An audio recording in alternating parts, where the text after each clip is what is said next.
বদ্দিপুরের pipe ফ্যাক্টরির কাছে পথ দুর্ঘটনায় মৃত্যু হলো এক যুবকের। মৃত ওই যুবকের নাম সুজন হালদার। তার বাড়ি সিংহের কোণ কাচরাগড় এলাকায়। এদিন মঙ্গলবার সকাল আনুমানিক 10টা নাগাদ বৈশী এলাকায় ট্রেন ধরার জন্য যাচ্ছিল সে। এমন সময় তার মোটরবাইকটি দুর্ঘটনার কবলে পড়েন। কোন গাড়ি তাকে ধাক্কা মেরেছে সে বিষয়ে বিশেষ কোনো তথ্য জানতে পারেনি মৃতের পরিবার পরিজনেরা। আজ মঙ্গলবার দুপুর 3টে নাগাদ কালনা হাসপাতালে মৃতদেহের ময়না তদন্ত হয়। অ্যাক্সিডেন্ট বলতে ওর অ্যাক্সিডেন্ট হয়েছে এক জায়গায়, আমি ছিলাম এক জায়গায়। হ্যাঁ, যেটা শুনলেন আর কি। আমি শুনলাম যেটা, কেউ বলছে টোটোতেও, কেউ বলছে যে মাসের গাড়ি স্পিডে আসছিল, কেউ বলছে যে নিজে ব্যালেন্স হারিয়ে মানে গাড়ির স্পিড ছিল, হয়তো সামনে কিছু এসছে, ব্রেক মারতে পারিনি, রং সাইডে চলে গেছে। রং সাইডে গিয়ে হয়তো পাইপে বা গাছেও মারতে পারে। এখন সঠিকটা তথ্য যেমন তেমন কিছু পাওয়া যায়নি। আচ্ছা, মানে উনি কোথায় যাচ্ছিলেন? উনি ওনার কাজের সূত্রে কাজ করে। কোথায় কাজ করে না, বর্ধমানে কাজ করে। আচ্ছা, দিয়ে তারপরে এখানে বৈচিত্রিক ভাবে কি করতে যাচ্ছে? গাড়ি ট্রেন ধরছিল, বলছিল বাইক দেখে ট্রেন ধরে যায়।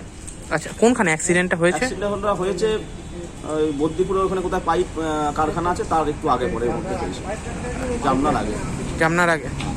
আচ্ছা, ঘটনাস্থলেই মারা যায় নাকি উনি? ঘটনাস্থলে মারা যায়নি, ঘটনাস্থলে অজস্র ব্লিডিং হয়েছে, খুবই ব্লিডিং হয়েছে। ব্লিডিং হওয়ার পর ওখান থেকে সবাইকে চেনে, লোকাল ছেলে যেহেতু, ফোন করাকরি হয়েছে। তারপরে সেন্স ছিল, যখন আমরা তুলে নিয়ে এসেছি সেন্স ছিল, খুবই কম সেন্স ছিল, পালস রেট খুবই কম, হার্টবিট খুবই কম চলছিল। সেটা নিয়ে এসে বদ্দিপুরের হসপিটাল যেটা আছে ওখানে নেওয়া হয়েছিল।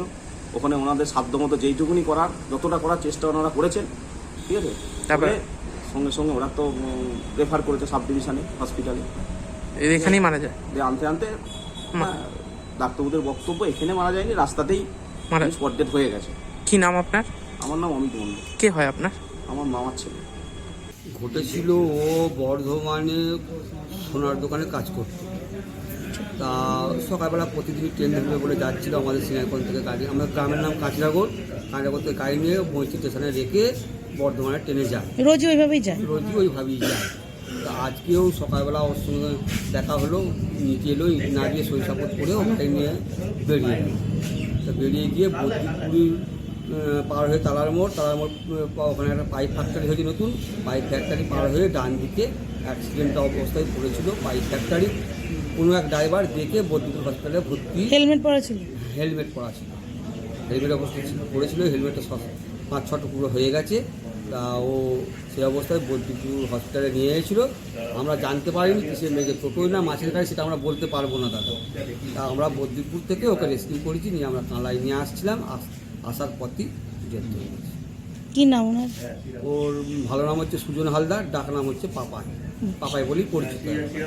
আপনার নাম? আমার নাম গৌতম হালদার। কে হন? কাকা।